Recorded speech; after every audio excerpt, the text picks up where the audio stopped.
Voilà. Alors, bonsoir à toutes et à tous, et bonsoir en particulier aux nouveaux, aux nouvelles et aux nouveaux.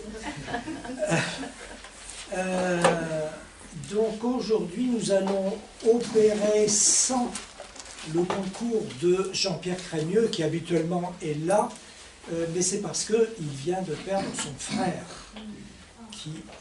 qui vivait en Guyane et qui est décédé ces jours-ci. Donc, priorité à la famille. Bon, alors la semaine, enfin il y a, je ne sais plus, 15 jours ou 3 semaines, on a traité de l'école, la formation de l'hégémonie bourgeoise par l'école depuis la Révolution, et aujourd'hui nous continuons dans la même veine avec la formation de l'hégémonie bourgeoise en philosophie. Il y aura 2 conférences, une aujourd'hui et la prochaine le 15 mars.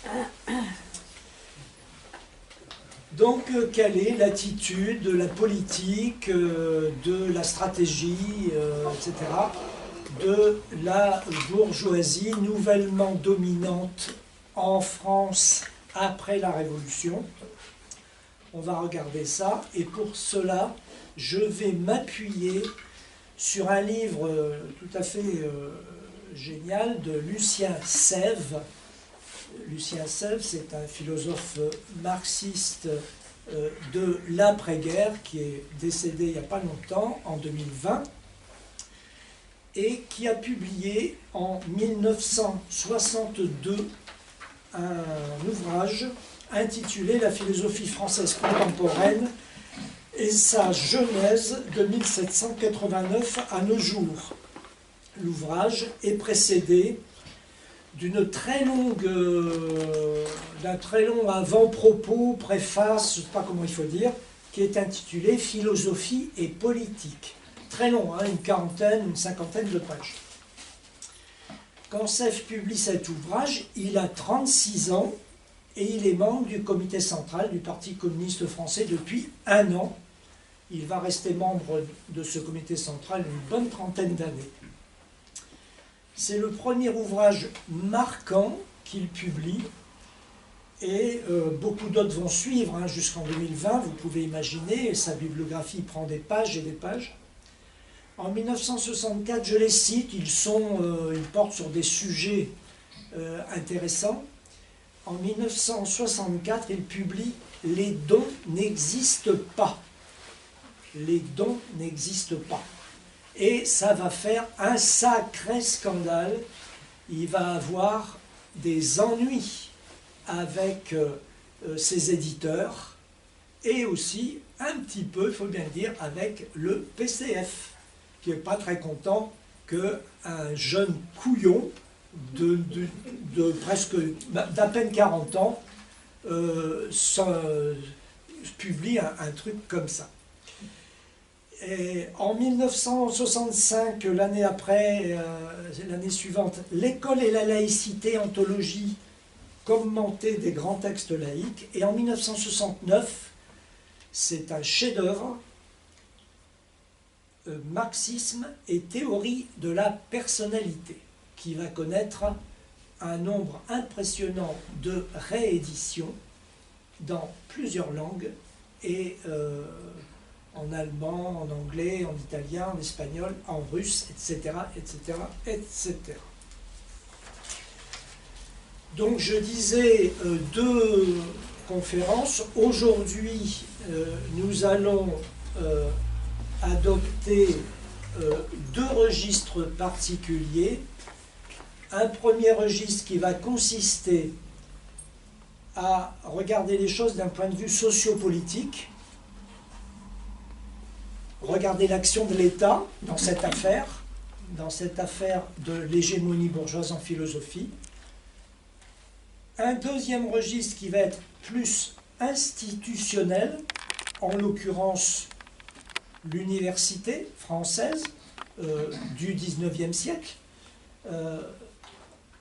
Et un troisième registre, mais là ce sera le 15 mars, ce ne sera pas aujourd'hui. Le troisième registre, ce sera de regarder la philosophie proprement dite après la Révolution française, jusque dans les années 40-50. Donc on va regarder quelles sont les thèses que soutient, que développe la philosophie française dominante. Je ne la qualifie pas encore, mais je vais la qualifier dans quelques minutes, les thèses qu'elle développe. Donc aujourd'hui, approche sociopolitique et institutionnelle. L'approche sociopolitique, évidemment, je vais survoler les choses, c'est inévitable, c'est un peu comme pour l'école la fois passée, hein, on y va avec des bottes de 7 lieues. Bon. Un constat s'impose d'une manière tout à fait évidente, c'est que pendant tout le 19e siècle, on va commencer par ça, et aussi la première moitié du 20e, la philosophie, alors là je la qualifie, spiritualiste, la philosophie spiritualiste a dominé le monde universitaire sans partage, la philosophie spiritualiste. Et dans la mesure où la philosophie spiritualiste dominait le monde universitaire, quelque part, elle a en fait dominé tout court. Elle a dominé la société, les débats philosophiques, etc. Ah, Sergio. Alors lui, c'est la première fois qu'il vient. Il est en séjour à Nice et il vient nous voir. Bravo. Merci à vous. Donc elle a dominé les débats philosophiques dans leur ensemble. Je rappelle les grandes thèses de la philosophie spiritualiste. Thèse, vous allez voir laquelle c'est l'existence de Dieu. La première thèse. Je rappelle aussitôt qu'on est en train de parler de quelque chose qui a dominé l'université. Hein. Attention, hein, il faut relier les morceaux, hein, les wagons. Donc on est en train de parler de quelque chose qui a dominé l'université et qui a donné lieu à des textes législatifs et réglementaires soutenus par des hommes politiques de premier plan. Hein, donc, qui soutenaient la philosophie spiritualiste. Donc première thèse, l'existence de Dieu. Deuxième thèse, intimement liée à la première, c'est l'immatérialité et l'immortalité de l'âme. Immatérialité, immortalité de l'âme. Et la troisième thèse, la liberté du moi. On va retrouver ça à plusieurs reprises au cours de ces interventions. Cette domination, elle est un fait social, c'est un fait social, c'est un fait de société, et nous allons l'envisager en tant que tel que je l'ai dit, c'est-à-dire on va avoir un regard sociopolitique, l'action de l'État, on va regarder son histoire, ses manifestations, etc. Mais tout de suite, une première surprise, il faut la dire, il faut la poser. La première surprise qu'il faut mentionner, c'est quoi? C'est qu'on va se rendre compte très vite que cette domination de la philosophie spiritualiste, on pourrait croire que c'est parce que la philosophie spiritualiste avait damé le pion à toutes les philosophies qui pointaient leur nez. Que nenni! Que nenni! C'est pas ça du tout. Ce n'est pas que la philosophie spiritualiste s'est révélée supérieure à toutes les autres. Qu'elle a, comment dire, terrassé toutes les philosophies qui voulaient s'en prendre à elle. Absolument pas. La première constatation que l'on fait, c'est que cette affaire, elle est dès le départ une affaire d'État. Un phénomène d'État, une affaire d'État. Et c'est l'État que l'on trouve à l'alpha et à l'oméga de cette question. Nous allons y revenir.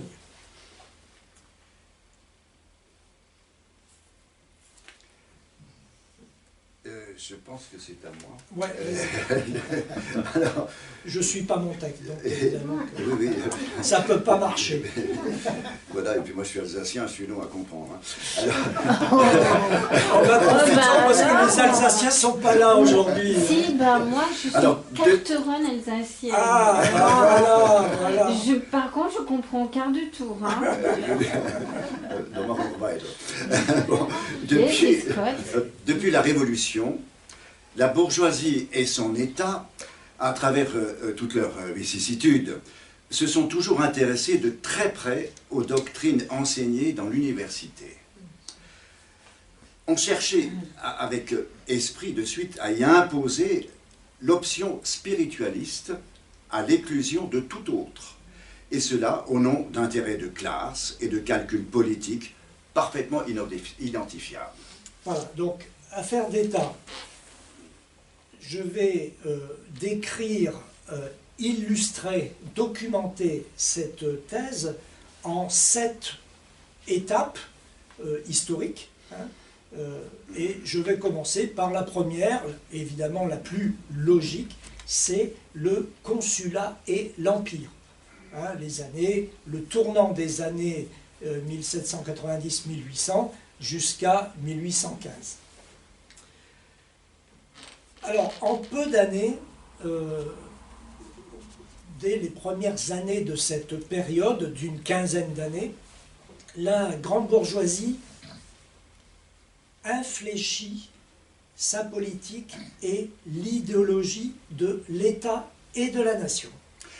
Sèvres indique qu'à la ligne du républicanisme avancé, du jacobinisme, de l'idéologie, c'est-à-dire de l'une des formes principales de la philosophie des Lumières et du matérialisme du XVIIIe siècle, est substituée.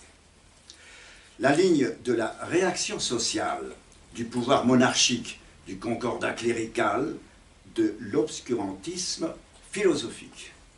Quelques exemples remarquables, les écoles centrales qui ont été un acquis de la Révolution, une réalisation remarquable, eh bien, elles sont supprimées et elles sont remplacées par l'université napoléonienne, de laquelle je ne vais rien dire, mais il y a des volumes et des volumes qui remplissent des bibliothèques sur l'université napoléonienne, son organisation, son contenu.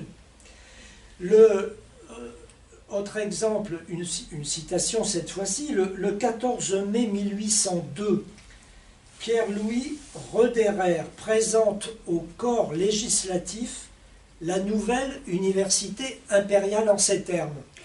Législateur, l'institution que le gouvernement vous propose n'est pas purement morale, c'est une institution politique. Le système d'instruction publique que nous a donné l'an 4, les écoles centrales, a fait tout le contraire, ce qu'indiquait la nature des choses. Dans ce système, peu ou point d'enseignement littéraire, partout des sciences. Tandis que, d'un côté, les écoles centrales accordaient à peine un cours à l'étude des langues anciennes, première base de toute éducation libérale, de l'ordre, elles semblaient avoir entrepris de peupler la France d'encyclopédies vivantes. Il y avait plus de sagesse à cet égard dans le système des anciens collèges. De jésuites.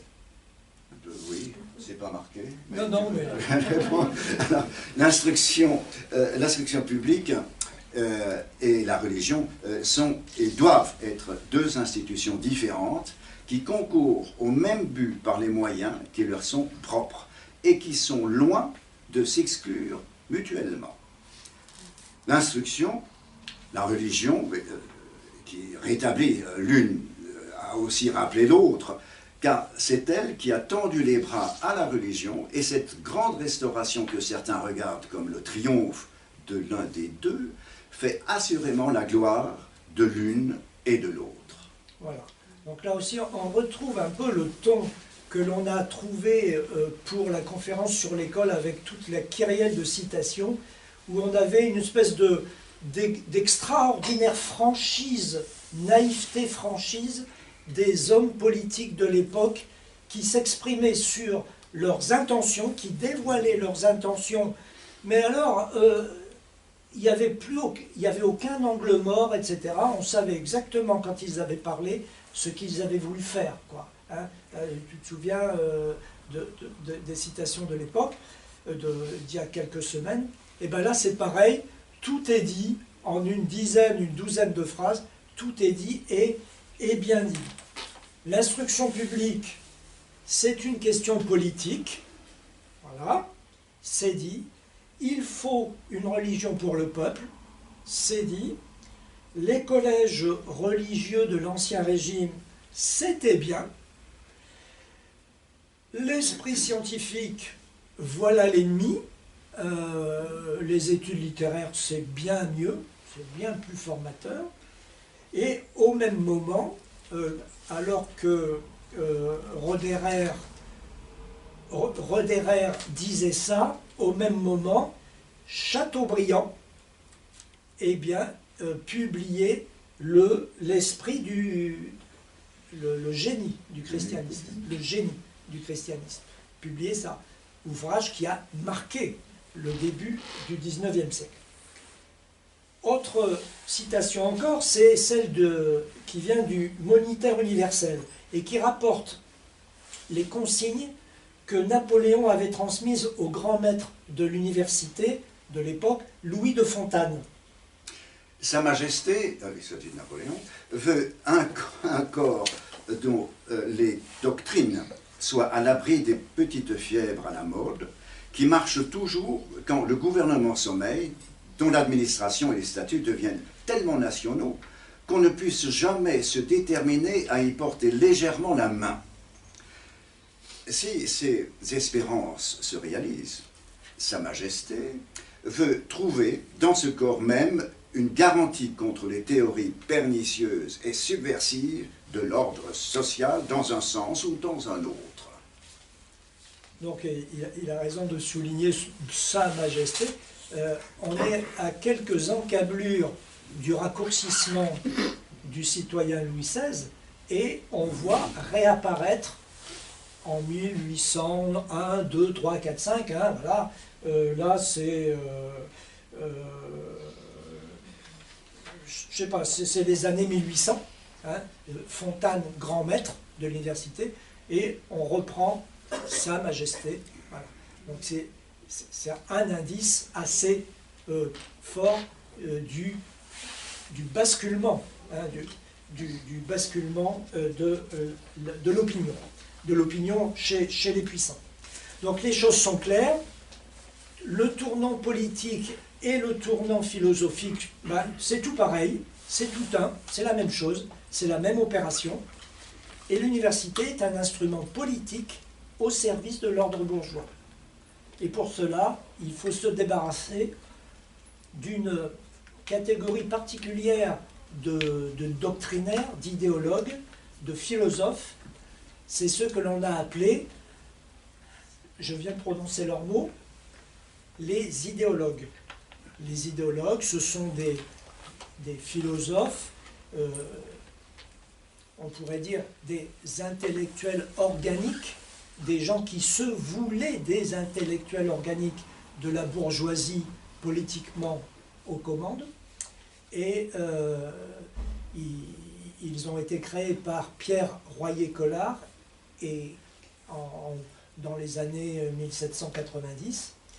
Et ils espéraient qu'avec le consulat et l'Empire, leur heure était venue. Eh bien non, parce que les idéologues, la société des idéologues, le mot complet, eh bien, elle n'était pas dans cet axe qui vient d'être décrit, la littérature, etc., etc. Elle était dans l'axe du positivisme, des sciences, etc. Faire la science du social. Hein. Condorcet était leur maître, l'un de leurs principaux maîtres, faire la science du social. Le premier consul, par exemple, qu'est-ce qu'il disait à Fontane, le grand maître de l'université, au cours d'une réception? Alors il disait ça à Fontane, tout en regardant, non pas Fontane, mais en regardant à l'autre bout de la salle Destu de Tracy, qui était un idéologue patenté. Et il lui disait... Fontane, grand maître de l'université, du positif, du monarchique, pas de billevesée métaphysique, idéologique. Voilà. Les choses étaient dites autour d'un petit verre, quoi. Donc, Haro sur les idéologues, donc, c'est bien clair. Le problème, c'est que au moment où ces propos sont tenus, au début des années 1800, Napoléon n'a pas de philosophie de remplacement. Il ne veut pas des idéologues, mais il ne sait pas quoi mettre à la place. Il ne va trouver l'antidote philosophique aux idéologues qu'un petit peu plus tard, quand même, 10 ans plus tard, en 1811, il déniche un auteur, Reid, R-E-I-D, un auteur qui, en Écosse, développe une philosophie particulière, le spiritualisme. Et il va organiser l'importation du spiritualisme en France. Comment il va faire? Il va nommer en Sorbonne Royer-Collard, que j'ai cité tout à l'heure, et il va, Royer-Collard, eh bien, se charger d'importer le spiritualisme en France. Et en priorité dans l'université française. Il dit à Talleyrand... Savez-vous qu'il s'élève dans mon université une nouvelle philosophie très curieuse qui pourra bien nous faire honneur et nous débarrasser tout à fait des idéologues en les tuant sur place par le raisonnement. Voilà. Donc, là aussi, c'est un propos clair, net et sans bavure. Et le commentaire de Sèvres est le suivant. Texte du plus haut intérêt qui confirme, une fois de plus, l'intervention délibérée de l'État dans l'orientation de l'enseignement philosophique. Voilà. Donc je reviens sur la thèse que j'avançais au tout début. C'est une naïveté, une erreur complète d'imaginer que le spiritualisme a dominé l'arène philosophique au XIXe siècle parce qu'il se serait imposé par la force des arguments. Ce n'est absolument pas ça. C'est en réalité l'État, la raison d'État qui ont œuvré en coulisses là-dessus.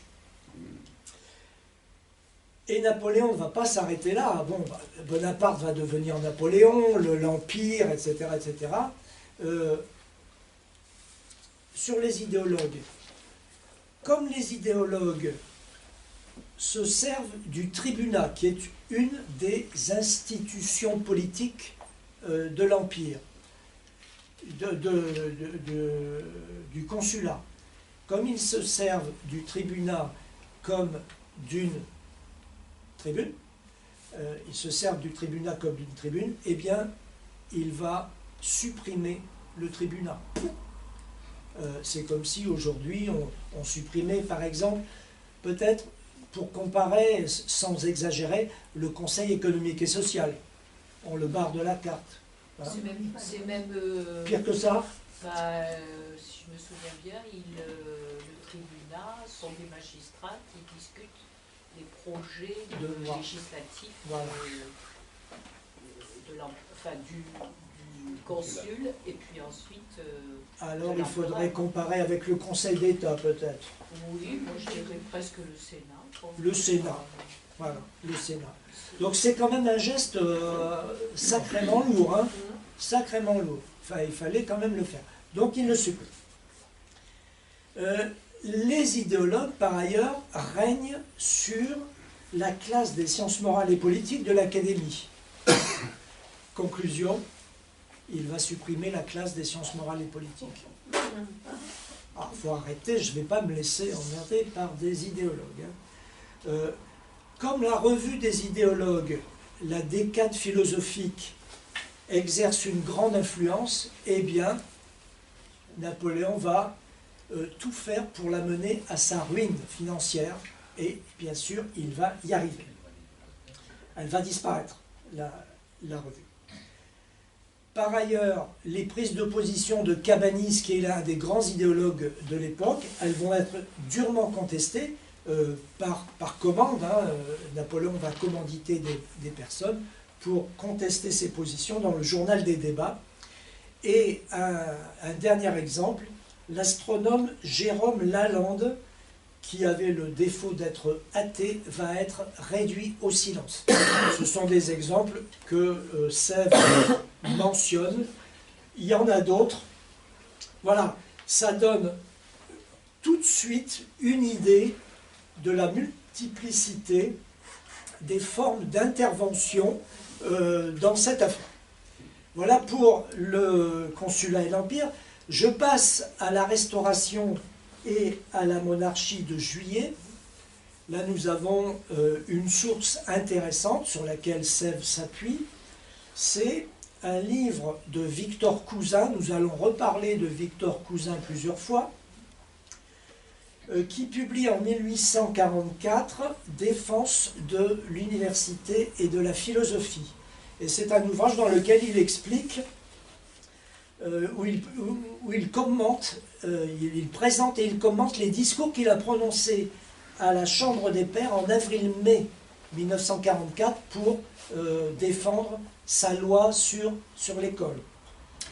Cousin, dit Sèvres, il défend le spiritualisme universitaire sur une base ouvertement et exclusivement politique, en tant que philosophe d'État au service du libéralisme bourgeois. Se plaçant sous le patronage du consulat, c'est-à-dire, qui dit consulat dit évidemment le premier consul, eh bien, il déclare « Seul un enseignement philosophique spiritualiste peut pénétrer les intelligences et surtout les âmes de ces grandes vérités naturelles, placées bien au-dessus de tous les systèmes, qui n'appartiennent à aucune école, mais au sens commun, et qui composent en quelque sorte le patrimoine de la maison humaine. Vérités dans lesquelles il n'y a aucune religion révélée possible, ni aucune société, quelle qu'elle soit, monarchique ou républicaine. Parce que, sans elle, il ne peut y avoir de véritable morale, ni publique, ni privée. Voilà, donc tout y passe, la morale, etc., etc., la raison universelle, etc., etc. Plus loin, il présente les vérités du spiritualisme comme indubitables, bien évidemment, et propres à préserver les cadres de la nation du matérialisme. Mot que je n'avais pas encore prononcé, mais vous allez voir, il va revenir à plusieurs reprises. L'une des cibles du spiritualisme et des spiritualistes, c'est aussi, bien sûr, le matérialisme. Alors, à la Chambre des Pairs, donc Cousin plaide sa loi, et il y a un député de son banc qui lui lance « Philosophie d'État ». Philosophie d'État, lui lance le député. Ça n'effraie pas Cousin, voici ce qu'il lui répond. Nous avons demandé qu'on donne des preuves de l'existence de Dieu, de la spiritualité, de l'immortalité de l'âme. C'est supposé, j'en conviens, qu'il existe de telles preuves. Ce n'est peut-être pas respecter assez la liberté des opinions, et ici, nous nous livrons à toute la sévérité, à toute élégance de M. Barthes. Qui est le député interpellateur. Voilà. Bon, allez, arrêtez de... Donc, sous la monarchie de Juillet, comme sous le consulat d'ailleurs, hein, on l'a vu, il y a des vérités philosophiques d'État, tout simplement. Cousin n'a que faire de la liberté d'opinion philosophique dans l'université. c'est le sens, c'est ce qu'on peut faire dire à sa réponse. Et les doctrines ne valent que par leur utilité politique. 1848, troisième station. 1848, après les journées de juin 1848, Cavaignac, qui est arrivé aux commandes, aux affaires, convoque le président de l'Académie, M. Charles Dupin. On s'en fiche un peu hein, que c'était Charles Dupin, je le reconnais. Et il lui charge de transmettre ses souhaits, les souhaits de Cavaignac, de transmettre ses souhaits à ses collègues. Le chef du pouvoir exécutif a demandé que l'Académie concourût à la défense des principes sociaux attaqués par les publications de tout genre. Persuadé qu'il ne suffisait pas de rétablir l'ordre matériel au moyen de la force, si l'on ne rétablissait pas l'ordre moral au moyen d'idées vraies, il regarde comme nécessaire de pacifier les esprits en les éclairant. Il a dès lors pensé que l'Académie pourrait participer à une œuvre aussi utile et seconder les efforts du gouvernement en mettant la science au service de la société et de la civilisation. Voilà. Bien sûr, l'Académie et au sein de l'Académie, Victor Cousin, que j'évoquais il y a un instant, vont accepter la mission avec empressement. Empressement, c'est le mot de Dupin. C'est le mot de Charles Dupin. Et pour montrer son engagement, Victor Cousin rédige dans les semaines ou les mois qui viennent, qui suivent, un petit opuscule intitulé « Justice et vérité ». C'est le genre d'opuscule qui va connaître un grand nombre de tirages tout au long du XIXe siècle. Il y en aura beaucoup d'autres du même genre. Ce sont des petits opuscules pédagogiques, doctrinaires, qui expliquent les vérités du spiritualisme, les thèses du spiritualisme, comment il faut penser, etc. Et donc ce sont des ouvrages qui vont être abondamment utilisés par les professeurs d'université, lus par les étudiants, etc., etc. Alors, exemple, des sentiments de patience, de douceur et de bon espoir, d'humilité devant Dieu, de charité envers les hommes, sentiments faute desquels un grand mal serait à craindre dans la société, qui déjà l'a vu éclater dans son sein par de terribles symptômes. Voilà les sentiments qu'il faut cultiver. Donc, voilà pour 1848. Vous voyez, je vais vite, hein, je vais avec des bottes de 7 lieues. Le Second Empire. Dès l'installation du Second Empire, le ministre de l'Instruction publique, Fortoul, donne le ton. Il supprime la classe de philosophie en avril 1852. À ses yeux, dit Sèvres, il n'est de bon enseignement spiritualiste que celui que dispensent dans les séminaires les prêtres catholiques. Ouais. De l'enseignement philosophique, il va subsister quand même quelque chose, la classe de logique. La classe de logique, mais dont l'enseignement devait se tenir à bonne distance, je cite, des spéculations vaines. Et devait faire entrevoir le plan invisible et immuable de sagesse divine. Par ailleurs, on ajouta des conférences sur la religion et la morale dont les évêques diocésains furent chargés d'établir le programme. Vous voyez la confusion. Enfin, on était sous le... Je ne l'ai pas dit ça, mais on était sous le concordat, hein, bien entendu. Napoléon et le concordat. Donc voilà, spiritualisme d'État encore et toujours. 10 ans plus tard, donc Second Empire, 10 ans plus tard, là nous étions en 1852, 10 ans plus tard, en 1863, un autre ministre de l'Instruction publique, Victor Duruy, va restaurer la classe de philosophie. Et il va s'en suivre une légende selon laquelle Victor Duruy aurait été le fondateur de l'enseignement de la philosophie en France et d'une philosophie indépendante du pouvoir politique. Et nous allons voir que non, que c'est une légende et qu'au contraire, Duruy est emblématique du dirigisme d'État en matière d'idées philosophiques. C'est que la suppression de la classe de philo par Fortoul en 1952 a en réalité, par sa brutalité, sa soudaineté, elle a fait le lit des idées avancées qui ont dû trouver d'autres lieux pour prospérer et qui ont cherché des lieux pour prospérer, qui les ont trouvés. Par exemple, voici ce que dit le Moniteur universel. Il dit, il a déjà été cité, hein, le Moniteur universel, il dit cela en 1868. C'est en 10 ans, une élite de 10 000 jeunes gens qui, à leur entrée dans la vie, se sont trouvés sans idées philosophiques, sans arguments éprouvés, sans connaissances sérieuses. Par conséquent, sans armes en présence des doctrines négatives qui éblouissaient leur esprit en se montrant comme les suites nécessaires des conquêtes de la science. La véritable cause du progrès des doctrines négatives dans une partie de la jeunesse a donc été l'amoindrissement de l'enseignement philosophique dans nos lycées.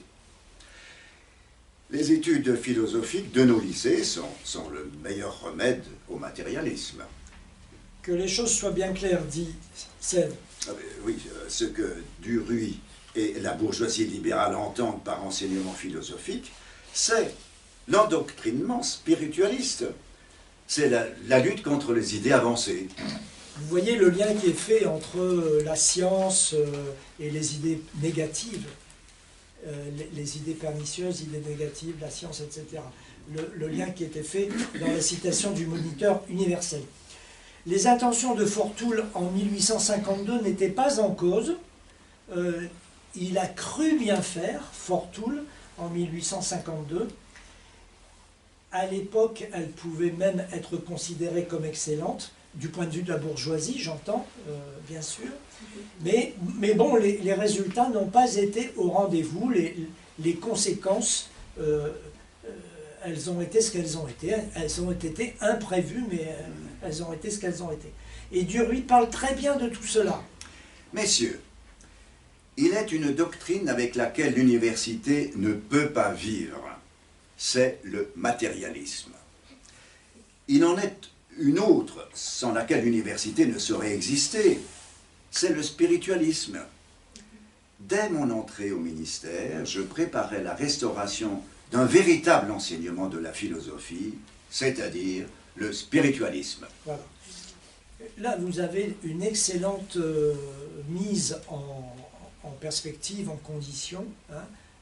Le climat est vraiment bien, je trouve, bien indiqué par ce genre de citation. Donc, de fait, l'enseignement de la morale, dont le programme a été défini par une commission présidée par l'archevêque de Paris, mentionne explicitement les devoirs envers Dieu, et par ailleurs, vous pouvez vous en douter, la répression des idées avancées, eh bien, elle bat son plein, et l'Église affiche sa satisfaction sans mélange. Cela va de soi. Donc, voilà pour le Second Empire. Pour le Second Empire, je passe maintenant à Jules Ferry. Jules Ferry.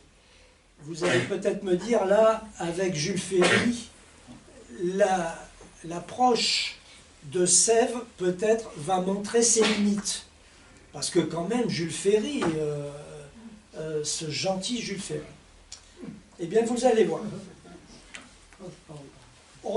On peut dire, il faut concéder quelque chose. Il faut concéder quelque chose. On ne trouve pas dans la bouche de Jules Ferry le même type de propos que ceux que nous venons de voir. C'est vrai, Jules Ferry ne s'exprime pas comme Fortoul, comme Duruy, etc.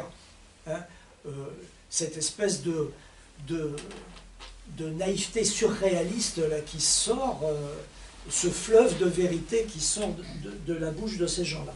Non. Mais Sèvres explique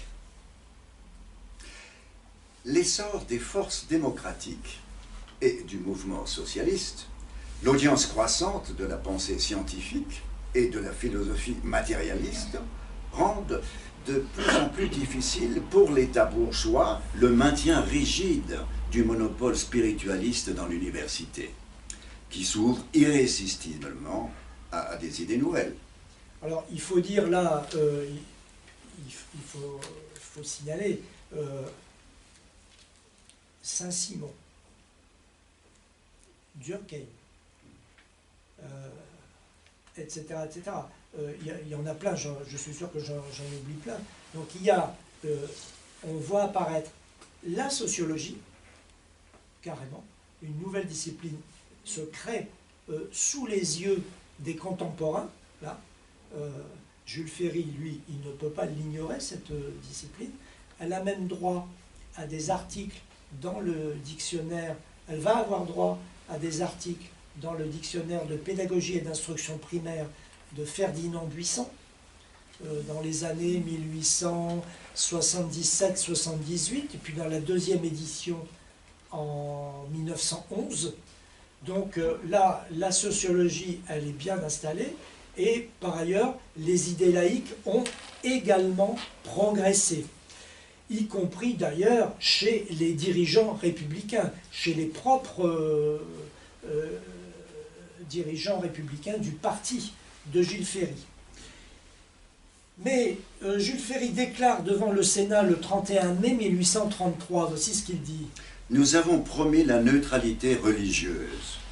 Nous n'avons pas promis la neutralité philosophique, pas plus que la neutralité politique. » 3 ans plus tôt, il avait été encore un petit peu plus clair, si c'était possible, en déclarant devant le Sénat « Il y a 2 choses dans lesquelles l'État enseignant et surveillant ne peut pas être indifférent.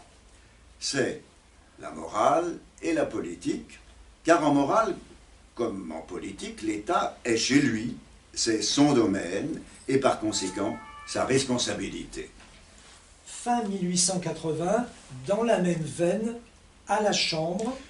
Non seulement la société n'a aucun intérêt à ce que les solutions métaphysiques soient écartées de l'enseignement des écoles, mais je dis qu'elle a un avantage manifeste à ce que les notions morales, les notions de philosophie morale, soit au degré primaire, soit au degré secondaire de l'enseignement public, ne puissent être séparées de ces notions métaphysiques. Il faut bien prendre garde, en poussant trop loin les conséquences des principes que nous avons posés, de vouloir à toute force et sans aucune utilité séparer l'enseignement moral de toute notion dogmatique sur l'origine et la fin des choses. Quant à moi, j'estime que tous les réconforts, tous les appuis qui peuvent fortifier l'enseignement moral, qu'ils viennent des croyances idéalistes, spiritualistes, théologiques même, tous ces appuis sont bons. Voilà. Et je vous rappelle les citations de Jules Ferry pour l'école.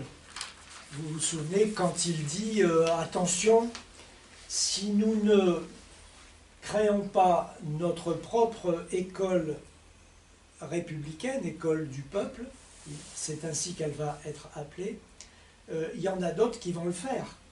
Et qui ça sera, dit Jules Ferry, il le dit mieux que ce que je suis en train de le faire, qui ça sera, et ce sera ces révolutionnaires communards là, qui se sont illustrés pendant la Commune de Paris. Il le dit tel quel, et il donne les dates du 28 mars au 28 avril, enfin un truc dans ce goût-là. Hein, c'est 2 mois, hein, de mars à avril. Et il le dit tel quel. Il le dit attention. Et je pense qu'il prononce le mot communisme dans la foulée. Hein. Donc c'est le même Jules Ferry qui s'exprime. Donc peu importe la philosophie en elle-même, peu importe la philosophie, c'est ce qu'il dit, tous les concours sont bons, idéalistes, spiritualistes, théologiques même. Ce sont ses conséquences pratiques pratique morale, politique qui importe. C'est ça qui est important. Avec Ferry, bien sûr que le spiritualisme s'est déconfessionnalisé, mais il subsiste comme doctrine d'État. Les idées avancées, elles ont considérablement progressé, Durkheim, Saint-Simon, etc., Littré aussi, qui me revient à l'instant, elles ont considérablement avancé au cours du XIXe siècle et leur répression ne peut plus être la même. Parce qu'elles ont aussi avancé au sein de l'université, elle ne peut plus être la même. Mais le principe spiritualiste est toujours posé comme tel, comme postulat philosophique. Et avec lui, la préoccupation de l'ordre moral. Avançons, nous allons faire un saut d'une trentaine d'années, 30-35 ans, Anatole de Monzie. Il y a des écoles qui portent le nom d'Anatole de Monzie. Anatole de Monzie fait un bref passage au ministère de l'Instruction publique et des Beaux-Arts en 1925. Il n'y reste pas très longtemps, quelques mois. En 1925. Et en si peu de temps, il trouve le temps de publier des instructions sur l'enseignement de la philosophie. Bon. De Monzie commence par dire que les professeurs se sont vus reconnaître depuis longtemps la liberté d'opinion, et il ajoute aussitôt, ne craignant pas la contradiction évidente, qu'ils ne doivent pas apprendre à la jeunesse les idées extrêmes. Là, les idées négatives sont devenues des idées extrêmes, question de goût, et ne doivent pas apprendre non plus les doctrines qui la frappent par leur nouveauté et leur caractère tranchant, ni se laisser séduire par elles. Après quoi, de Monzie indique ce qu'il faut faire. Il y a sans doute une forme de métaphysique surannée et peut-être verbale qui n'est pas à encourager, surtout auprès des jeunes esprits.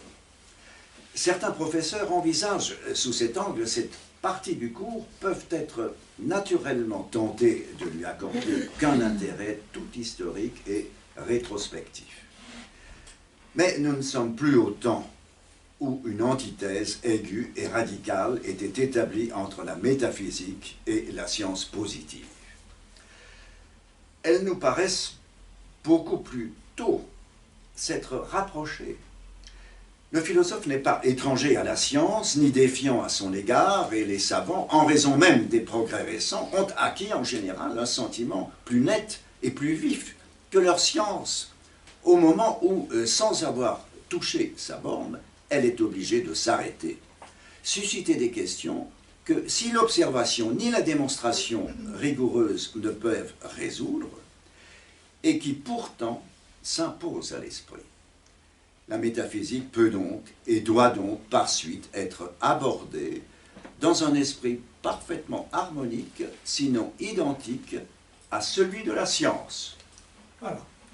Moi j'appelle ça marcher en crabe.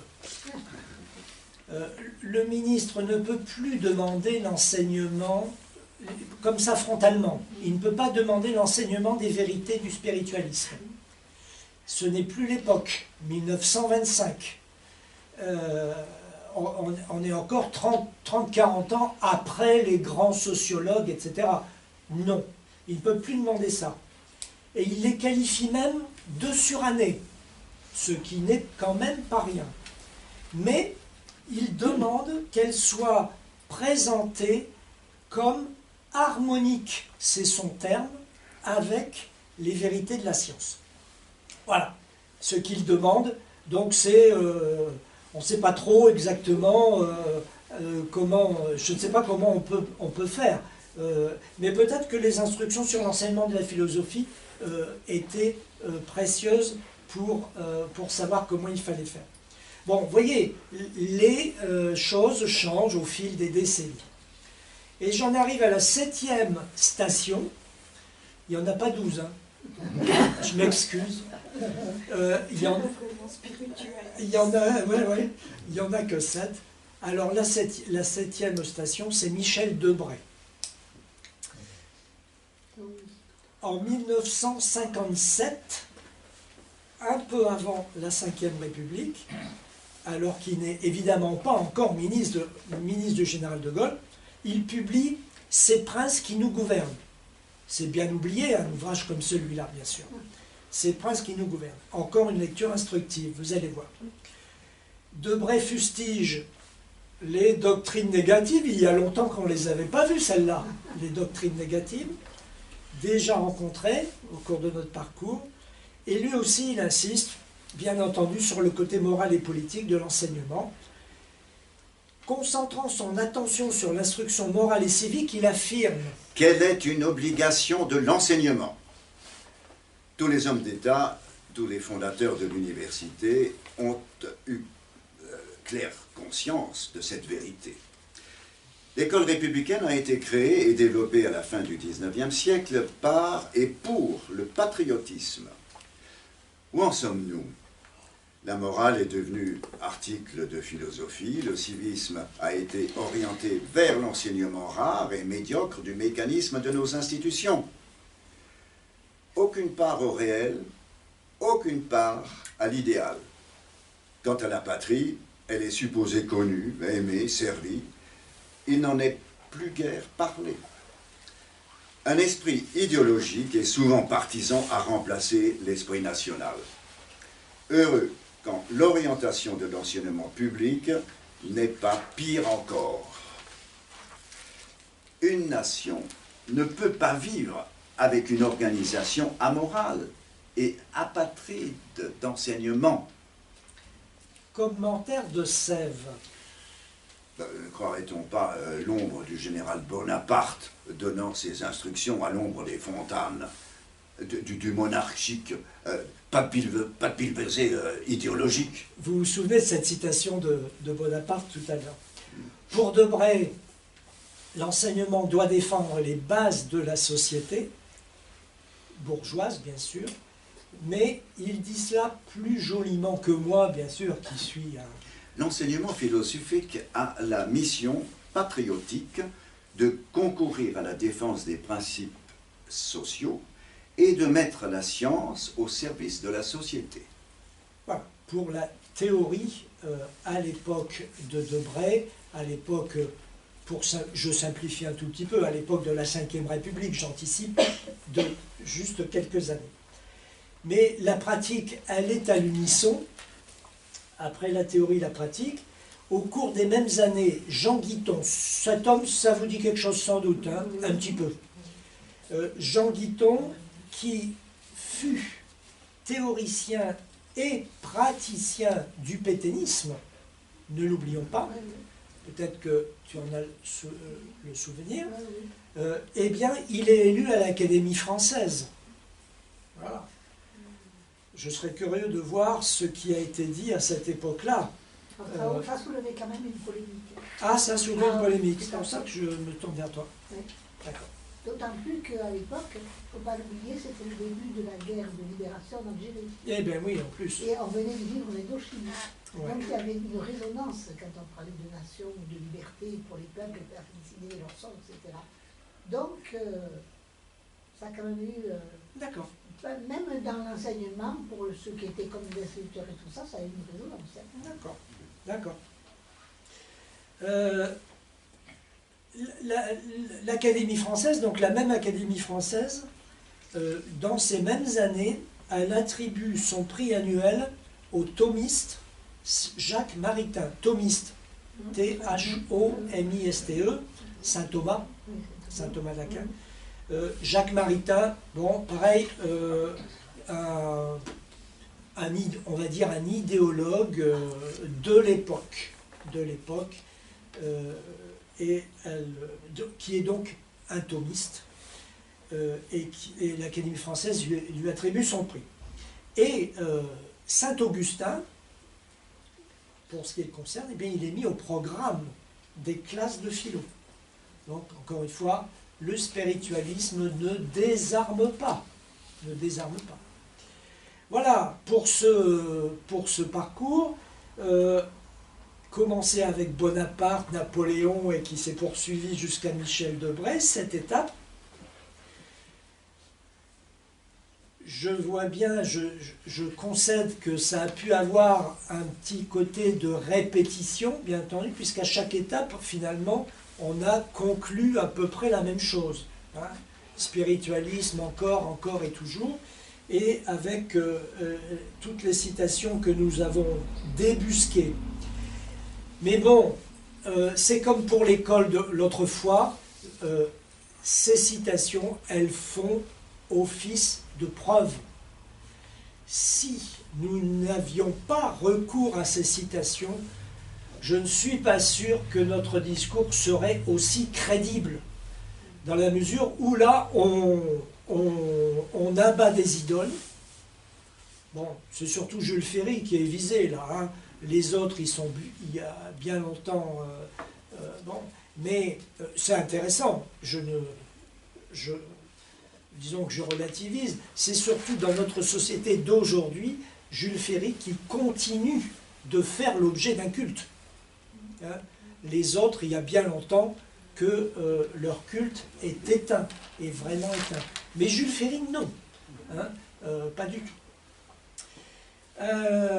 Les idées négatives, les termes reviennent en permanence. Hein, les polémiques vaines, les spéculations vaines, etc., etc., etc.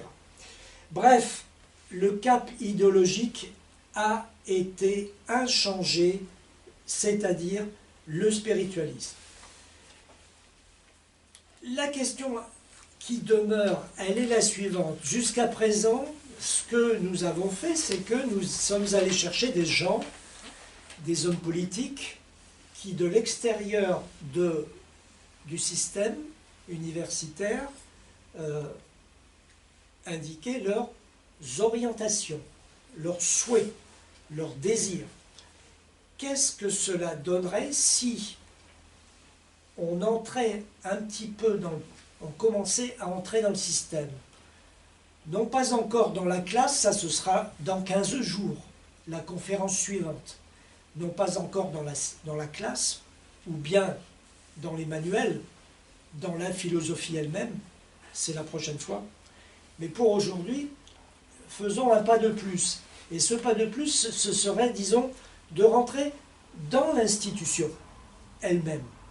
Et là, eh bien, nous pouvons examiner deux choses en particulier. La première chose, c'est la question des auteurs à étudier. Vous savez sans doute ça, je suppose, le ministère de l'Instruction publique publiait de temps en temps une liste des auteurs à étudier. Ce sont des choses qui existent encore aujourd'hui, qui ne font pas vraiment polémique d'ailleurs, pas vraiment. Hein. J'ai rarement vu des grosses polémiques là-dessus. Bien sûr, on peut toujours chipoter, chicaner hein, sur la liste précise, bien entendu. Mais bon, le principe, la liste des auteurs à étudier. Et puis, il y a autre chose qu'on peut regarder, c'est les sujets de thèse. Ça, c'est extraordinaire. Moi, je suis les sujets de thèse dans le domaine qui est le mien. Hein, tous les mois, je reçois toutes les thèses déposées ou soutenues. Ah, je vais vous dire, on se marre. Hein, on se marre. Parce que, ben oui, parce que vous avez plein de thèses sur, comment dire,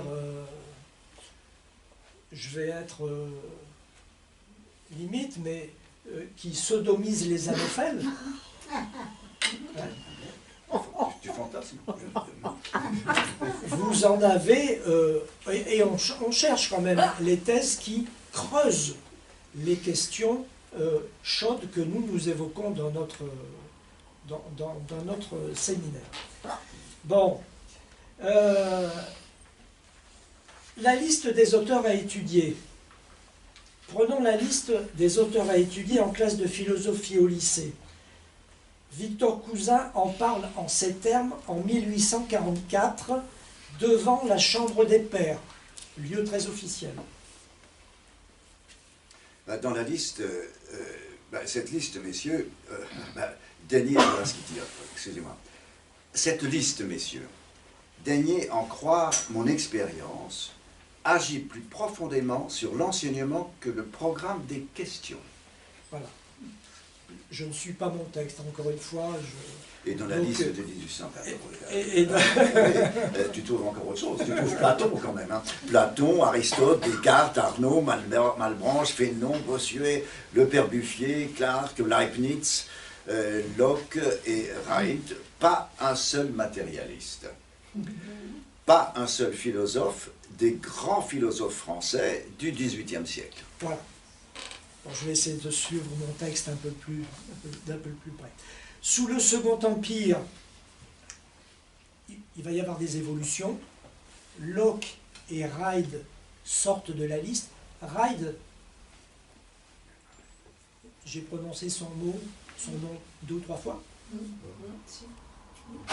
C'est l'Écossais qui a dont la philosophie spiritualiste a été importée en France à la demande de Napoléon. R-E-I-D.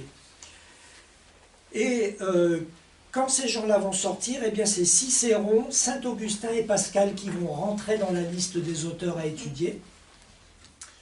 Ce n'est qu'en 1890 que Bossuet et Fénelon sortent de la liste, quand même, XVIIe siècle, et que Lucrèce et Condillac y entrent. Il était temps, Lucrèce et Condillac. Au moment où Sèvres écrit, donc en 1962, aucun des grands auteurs matérialistes et athées du XVIIIe, Diderot par exemple, aucun n'a encore jamais figuré dans cette liste des auteurs à étudier. Par contre, et là, évidemment, on sent le contexte d'après-guerre, par contre, le manifeste du Parti communiste et l'idéologie allemande de Marx et Engels, eh bien, font leur entrée dans la liste.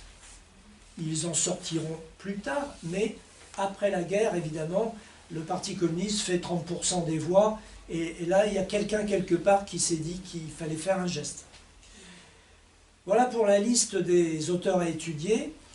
Ça mériterait, un sujet comme celui-là, d'être de nouveau pris à bras-le-corps. Je ne sais pas ce que ça donnerait aujourd'hui. C'est une question. C'est une question. Les sujets de thèse. Bon là, les listes que je pourrais fournir sont infinies. Ce n'est pas possible, mais... surtout qu'on dispose d'une enquête qui a été commanditée par Victor Duruy, le ministre de l'Instruction publique du Second Empire. Et cette enquête, elle a porté, excusez du peu, sur les années 1808-1868, 60 ans. Et là, c'est extrêmement intéressant pour nous, parce qu'on voit, disons, une très grande partie du XIXe siècle. Jusqu'en 1816, l'influence de Condillac, l'horrible Condillac, est encore puissante. Mais à partir de 1820, déjà, en quelques années, les doctrines spiritualistes règnent sans partage. Dès 1810, donc un petit peu avant de ce que je dis, les sujets de thèse les plus courants sont les suivants. De l'existence de Dieu. Commençons par le commencement. Des conséquences fatales de l'athéisme, bien sûr, de la liberté morale, de la distinction du bien et du mal, réfutation du principe de l'intérêt comme base de la morale, condamnation du suicide et du duel, des devoirs de l'homme, de la nature des idées. Et après 1820, alors là, il s'en donne à cœur joie. Réfutation du système de Locke, de Condillac, d'Helvétius. Locke, Condillac, Helvétius, ce sont des stars hein, des Lumières, des Lumières radicales. De la spiritualité et de l'immortalité de l'âme, ben oui, bien sûr. Et à partir de 1830, dans les sujets de thèse, le spiritualisme est encore plus dominant. Cette domination est encore plus éclatante. Les grands noms de la philosophie ancienne et moderne, les plus illustres pères de l'Église, les scolastiques les plus célèbres, sont à l'honneur. Dans aucune de ces thèses, sans exception, on ne trouverait la trace des erreurs contemporaines. Ça, c'est Victor Duruy. Hein. Et pour Sèvres, on saisit là le passage de l'extérieur à l'intérieur, la transmutation de la volonté agissante de l'État en un mouvement des idées philosophiques qu'un observateur extérieur superficiel pourrait croire spontané, autonome, indépendant. Voilà. On pourrait s'imaginer que tout ça, les sujets de thèse, ça vient des étudiants, ça vient des professeurs, etc. Mais la détermination du dedans par le dehors peut prendre d'autres formes que celles que nous venons d'envisager. Il faut aussi regarder comment les hommes et les femmes, leurs œuvres et leurs idées sont sélectionnés par le système. On arrive là à un niveau encore un petit peu plus fin et complexe que celui des auteurs à étudier ou bien que celui des sujets de thèse. Et ça, c'est un troisième exemple que nous allons vous proposer. C'est le cas Octave Hamelin. Octave Hamelin, professeur agrégé de philosophie, inconnu de son vivant, il a enseigné et voilà, il a dérangé personne, il a enseigné, il était inconnu de son vivant, il n'était pas, on dirait aujourd'hui, il n'était pas médiatisé, c'est pas un mot de l'époque. Hein. Bon, voilà. Et vers la fin de sa vie, en 1907, il publie l'essai sur les éléments principaux de la représentation, qui va laisser tout le monde de marbre en 1907, quand cet ouvrage va sortir des presses. Personne ne le remarque. Il est presque ignoré. Il y développe une thèse sur la dialectique de la complémentarité qu'il oppose à la dialectique de la contradiction. Voilà, je n'en dis pas plus sur son travail. À l'époque, de toute façon, la dialectique, ça n'intéresse personne. Bien. Sauf que, entre les deux guerres, entre la première et la deuxième guerre, les choses vont changer. Il va y avoir la révolution russe, d'abord. Et puis il va y avoir le mouvement communiste qui va se brancher sur la révolution russe. Et cela va mettre à l'ordre du jour le matérialisme historique et le matérialisme dialectique. Et là, il va falloir que des gens s'y collent à ces sujets-là. Il va falloir rentrer dedans. Et on va ressortir de la poussière l'ouvrage d'Octave Hamelin. On va commencer à le commenter. Le matérialisme historique et dialectique va commencer à venir à l'ordre du jour. On va voir que l'ouvrage de Hamelin charrie, et ça ce n'est pas pour déplaire aux puissants, charrie des éléments qui sont issus du kantisme, pas grave, qui sont issus du positivisme, pas grave, du spiritualisme, pas grave du tout, et de Charles Renouvier, pas de souci non plus. Et donc, on va le sortir, et le livre va commencer à se vendre, on va s'y référer. Lavelle et Le Seine, peut-être pas connus, donc un peu oubliés, ce sont des philosophes de l'époque qui créent philosophie de l'esprit. C'est un mouvement philosophique, philosophie de l'esprit. Eh bien, Lavenne et Le Seine vont recommander cet ouvrage de Hamelin. Bref, Hamelin est sorti de l'oubli. Alors, je signale, là, j'ajoute quelque chose que j'ai déjà dit, que je redis aujourd'hui. Dans la trace écrite, là, j'ai prononcé des noms. Lavenne, Le Seine, et puis d'autres encore, hein, une tatouille de noms. Dans la trace écrite, vous avez à l'énoncé de ces noms des références qui vous donnent des liens vers des fiches sur ces personnages-là. Voilà. Souvent, 9 fois sur 10, ce sont des fiches Wikipédia sur Lavelle, sur Le Seine, et ainsi de suite. Hein. Donc vous pouvez, si vous souhaitez des compléments, bien entendu, sur votre ordinateur, pas sur le fichier que vous auriez imprimé, mais sur l'écran de votre ordinateur, vous pouvez cliquer sur la référence qui est accolée au nom propre, et vous aurez accès immédiatement sur Internet à la fiche. Alors, que dit Sèvres de cette résurrection de Hamelin qui sort de l'oubli? La dialectique hamélinienne est promue au rang de méthode d'un spiritualisme œcuménique qui proclame avec défi à l'adresse du marxisme, et moi aussi j'ai ma dialectique. Voilà.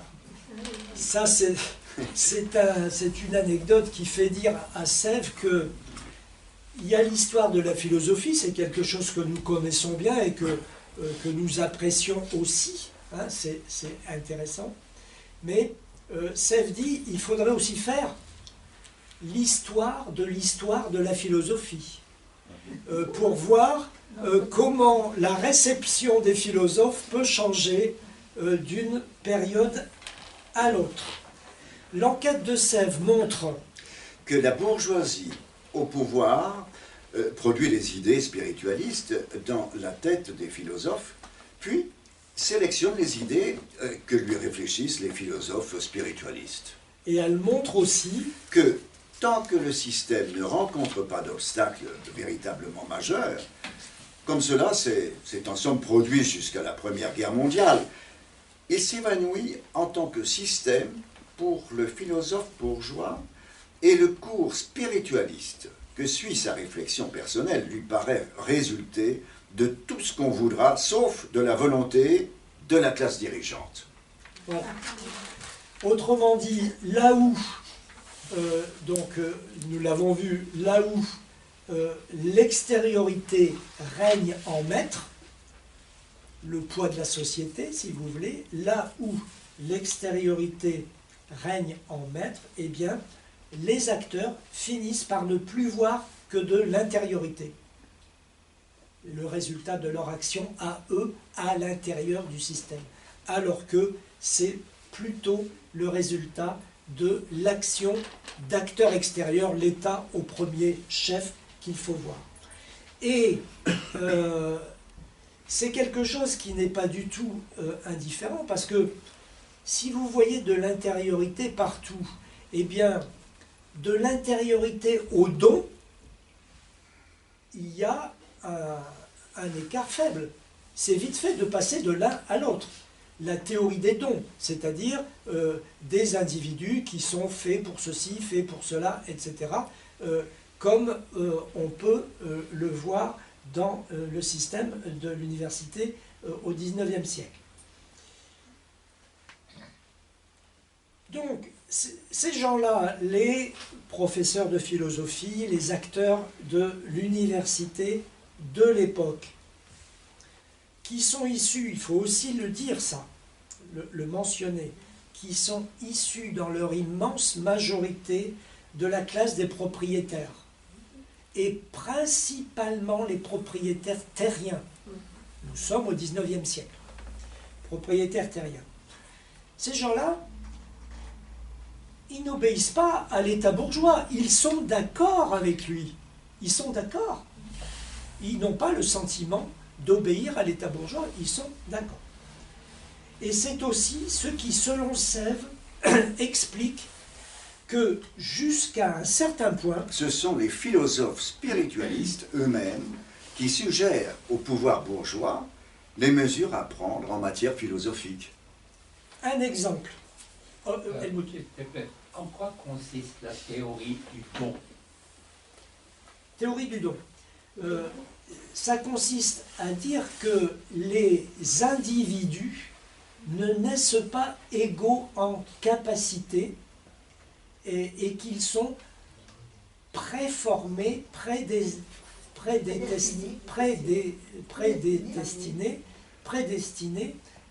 à des études, à des fonctions, à des rôles sociaux, etc. Sèvres a publié, je le disais au début, un libelle, une brochure, un libelle saignant sur cette histoire-là, sur la théorie des dons. Donc, c'est une théorie qui a pour elle l'avantage de l'évidence. Parce que oui, bien sûr, nous sommes tous différents. Hein, nous sommes tous différents et nous avons beaucoup de mal à croire qu'on pourrait tous poursuivre les mêmes études. On a beaucoup de mal à croire ça. Et pourtant, on pourrait, avec des moyens différents, parce que l'éducation nationale, elle plaque un système éducatif, et il faut que les élèves s'y conforment. Celui qui a une intelligence qui ne se soumet pas à ça, eh bien, lui passe à côté de la plaque, et il se trouve, peu à peu, il se trouve... Prenons un exemple extrêmement large et vaste. Le taux d'accès au niveau du baccalauréat en France. Bon. Beaucoup d'entre nous, j'espère que je ne vais choquer personne. Si, je vais en choquer plus d'un ou plus d'une. Mais presque, j'ai dit beaucoup d'entre nous, ça n'engage à rien. Beaucoup d'entre nous, quand nous avions 20 ans, le taux d'accès au niveau du bac était de 5% en France. Quand on avait 18 ans, voire 17. Pas 20. On ne le passait pas à 20 à cet âge-là. Non. Donc, on le passait à 17-18 ans. Voilà. Il était de 5%. Voilà. Et aujourd'hui, il est de 80%. Oh oui, mais alors le niveau... Alors, je m'attendais. Je m'attendais à cette réflexion. Évidemment. Presque non, pour pas contrarier les élèves... Le niveau, il a changé. Il a évolué. C'est sûr, il ne faut pas contrarier. Non, il a évolué. Puis surtout les parents qui sont derrière. Non, c'était la sélection, elle a changé de niveau. J'aurais pas dû lancer cette discussion. Il a évolué, mais je prends un autre exemple, et tant pis si je m'en ferre. Allons-y. Courage. Ouais, courage, merci Helmut. Allons-y. Je prends un autre exemple. Dans les années 1980, j'étais inspecteur de l'éducation nationale, j'étais inspecteur de base, si vous voulez. J'étais nommé dans une inspection académique et je m'occupais du second degré, les collèges, les lycées professionnels, les lycées techniques, les lycées. Et c'était les années où ont été créés le baccalauréat professionnel. Ça vous dit quelque chose? Mais oui, il pouvait rentrer dans la vie active après le bac. C'est ça. Alors, Il pouvait soit continuer. Alors, le baccalauréat professionnel, c'était quoi? 2 années d'études après le BEP, brevet d'études professionnelles. Le brevet d'études professionnelles, c'était quoi? C'était 2 années d'études après le baccalauréat des collèges, après la troisième. Après la troisième. Ah, d'accord. Donc, vous voyez le truc, le collège, 6, 5, 4, 3, le collège. Après le collège, bien entendu, il y avait tous ceux qui allaient au lycée. Bien sûr, vers bac direct en 3 ans. Ok? Ouais. Bien, en théorie, 3 ans. Et il y avait ceux qui n'allaient pas au lycée, mais qui allaient au lycée professionnel préparer un BEP en 2 ans, brevet d'études professionnelles. Bien. Alors, moi, ces questions-là, à l'époque, en tant qu'inspecteur, je les remuais en long, en large et en travers, et je ne vous dis pas les discours que j'entendais. Ah non, celui-là, non, pas le bac. Hein. Ah non, pitié, brevet d'études professionnelles. Bon. Voilà, pitié. C'était les mots que les chefs d'établissement prononçaient devant moi. Hein. Bon, ils allaient en BEP. Arrive ce fameux bac pro. 2 ans d'études après le BEP. Pour arriver à un bac pro, donc, un niveau bac. Ah, alors il a fallu trouver en fin de 2e année de BEP des élèves aptes à poursuivre en bac pro. Là, d'un seul coup, toutes les tâches que la Terre avait portées étaient devenues beaucoup plus futées, beaucoup plus intelligentes. Et oui, parce que quand même, dans un lycée professionnel où vous aviez des sections de BEP, et vous pouviez aussi avoir des sections de bac pro. Ah, alors moi aussi, moi je veux ma section de bac pro. Ah mais j'ai plein d'élèves de BEP qui sont bons pour le bac pro. Voilà.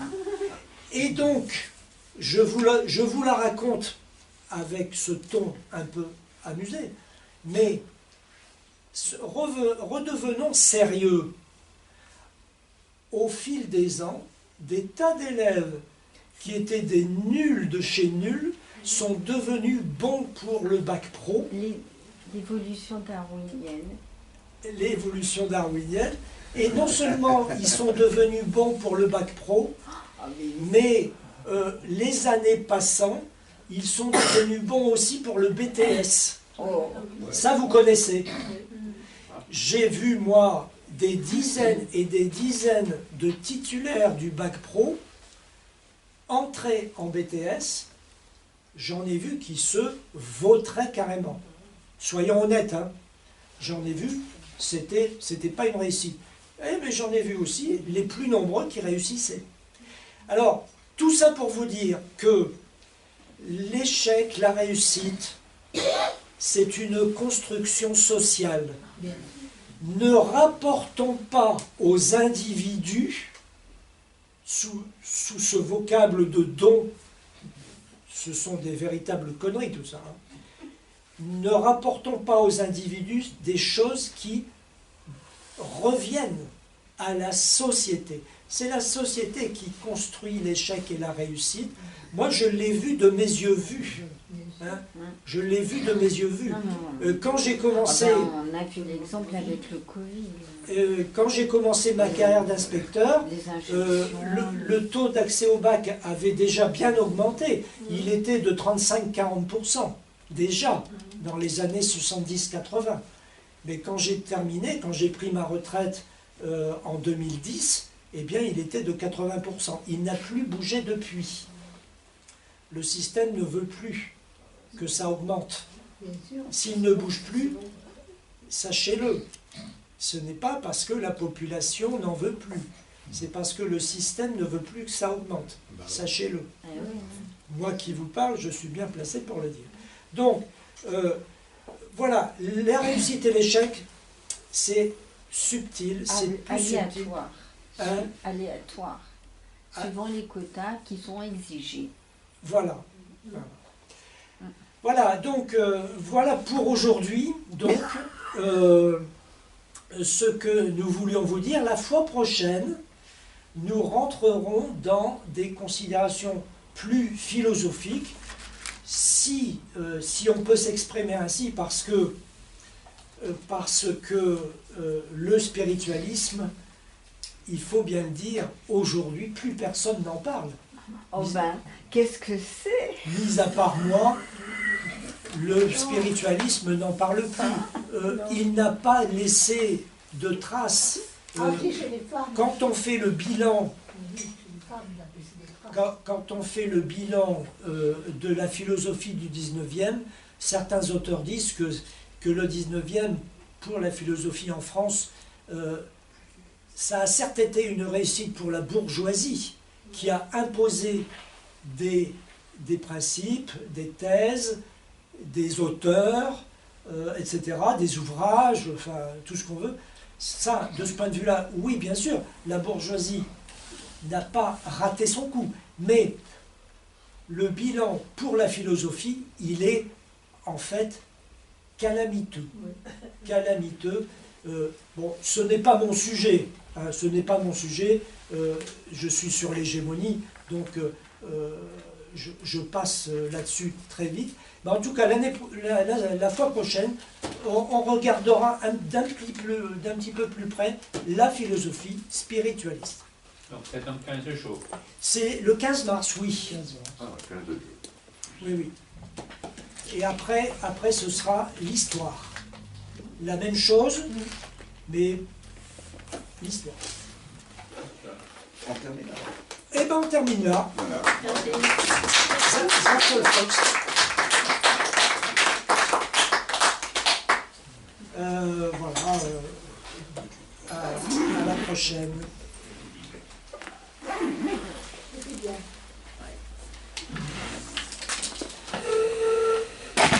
Attention. S'il vous plaît, comment les philosophes spiritualistes prenaient des gens comme ceux de Proudhon ou de Fourier? Ah, c'était pour eux. Le Satan, carrément. C'était